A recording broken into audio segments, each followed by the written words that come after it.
आद्य गुरु अकोय बांग जानम आयो जानम बाबा उनकिना आशीर्वाद और अनासलाते जहाँ गे मेना कोआ देव देवालु बांग इपिल एंगल सिंह चांदो धूल धरती उनको आशीष और नोआ टॉर्च से जहाँ गे को सेचित अकान ताबन बांग अगिल रको अयुर काबन उनको बटन एलेnya आशीष बांग उनको बटन एलेnya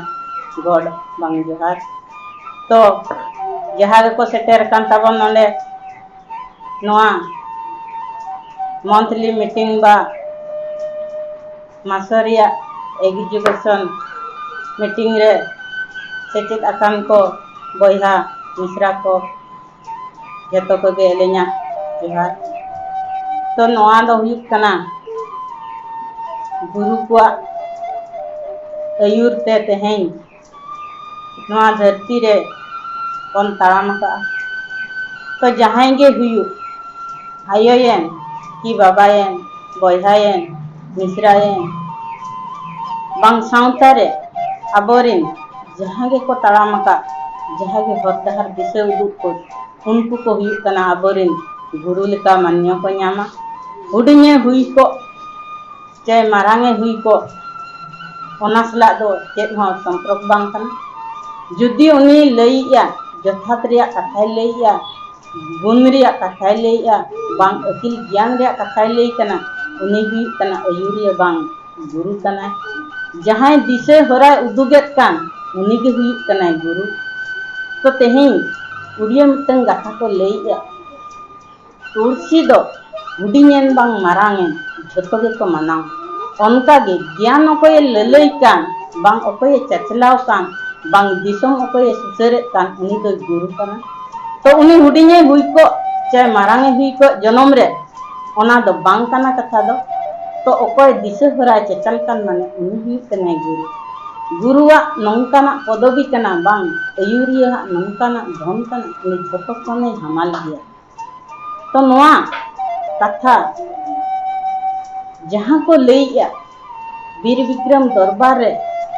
मिट्टी झटोखना मुरुक अकोय ताहिकान उनी झटोखना श्रेष्ठ स्थान नाम ले बांग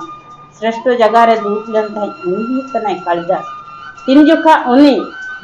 को कुली ले देता है उन जोखा ए लई लेता है बांग कवि लेकाते लई लेता है बांग राजा सला हां दरबार रे को नौका को जुक्ति लेता है उनी लई लेता है तो राज दो हुआ केवल मिटंग दिसोम रे ताहे दाड़िया जतो हो को मनाव दाड़िया ओंडेन को गे सम्मान को एम दाड़िया मिटंग ज्ञान बांग गुरु और मिटंग कवि उनी दो दिसोम बाहरे रे गोटा गे नाम तो राजा दो हती चितान रे दुड़ुब कना ओंडे गे चोटरे नेलोक कना मेनखान उनिया मार्शल दो दिसोम सारा दो बाई गाबान दाड़िया मिटंग अयुरिया कोई कना बांग विशेष टेकला कोई कना उनी तो दिसोम सारा होर को नेल दाड़िया और उनिया गुण ज्ञान ते जतो होर को आदा जहाँ को मेना जहाँ तिनंगे स्वादीय जिनिस ताहे को बांग जोम रे बन जोम कना जहाँ को मेता कना सोरम जिनिस हुई कना जयंती बुलुंग उनका गे मिटंग गुरुआ बाणी गीत बाणी हुई कना बुलुंग लेका जतो होड़ा अंतर बांग आत्मा रे जोटेत काते गे ताहेना तो ओना दिशे ज्ञान तेहें धरती रे बांचा दोहय लगित खान झतो होड़ ओना सला जोड़ा रे ताहे काते जहाँ होर दहार ते ताड़ाम का जहाँ माध्यम तेगे ताड़ाम का जहाँ लेका तेगे हिजुक कान उनी तो गुरु कनाय मेनते बन प्रमाण बन एमाया और मान्यता एम काते उनिया जगह अब बन तारीफ काते बन दोहया उनी सला साव रे अब तीन सा काते बन ताहे लेन ना गे तेहें अब सुतर दो बन नाम दाड़िया नोआ धरती तेहें जहाँ को लई या नोआ उड़िया चिक्की उन जोखा पासनाव जोखा अलिंग हो किछि गान होर सला बांग रैली रे होली मेसा कान गे जहाँ को मेता कना 93 94 97 मसिया पर्यंत दो तेहें कुड़ी गिद्रा को ओलो स्कूल दो बाको चलाव हजु आको कान तो उन जोखा दो आले को हो रैली ले मेसा लेना बांग कुड़ी गिद्रा हो तेहें हक न्याम रिया ताको आइदरी और निहत बन सेचेत को दरकार गे इना पोर खन गे किछि गान कुड़ी गिद्रा हो ज्ञान काते तेहें उनको को अब समाज रे मजदूर को विभिन्न ऑफिस रे ऑफिशियली को बांग तेहें दो पायलट धरी ना तेहें कुड़ी गिद्रा को सेटेर कन तेहें जुदी ओना करे अब गड़ सपोहत बन एमले ताहे ताहले खान दो तेहें अब चिकी रे जतो हर चिदा गड़ सपोहत बाबन एमा तेहें जुदी चिकी रे अब बन गड़ सपोहत बन एमा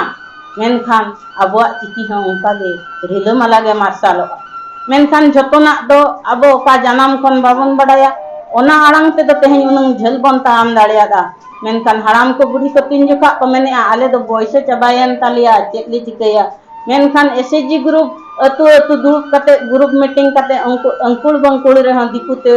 ऑल बन ठिका दाड़िया का उड़िया चिकीते मेनखान दा अब ऑल चिकीते चदा बाको ठिका दाड़िया उनको को निहत बन ठिका होचो दाड़िया को अब तेहें मन कहां लेखान दो मेनखान तेहें अबरेन आयो बाबा को लई कना चे आले मा बॉयसे चबायन तालिया नितो दले चेतले चिकैया बांग तेहें उड़िया लिपि बांग चिकीते तेहें चेलका कलबांग कुलबुंग को ओले कान ताबोना ओनका गे निजोरा उपरुम रे को ओल दाड़िया मा चिकीते ओना गे जतो हर बन कुरुमुटु लेखान अबो निहति चिकी रिया सुसर गे हेजुआ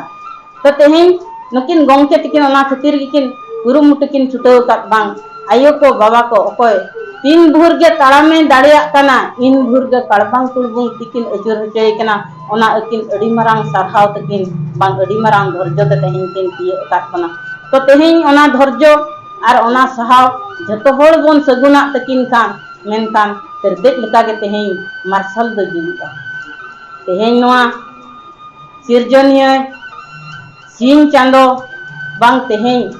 सिंह वंशरिन आबो कना बन बांग राम वंशरिन हन कना बन तेहें जुदी सिंह चांदो ताड़ोते आबो बन ताड़ाम काआ बांग तेहें अदरिन को कना बन ताहले खान ओना अदरिया कथा के तेहें बन उजर दोहयमा तेहें आबो दो जतो हर खना को बाचन दोकात बन जहां को मेनिया राम दो तेहें बीर बीर रे ताहे लेना मेनखान मिटंग राजउवास रे जनाम लेन रे हों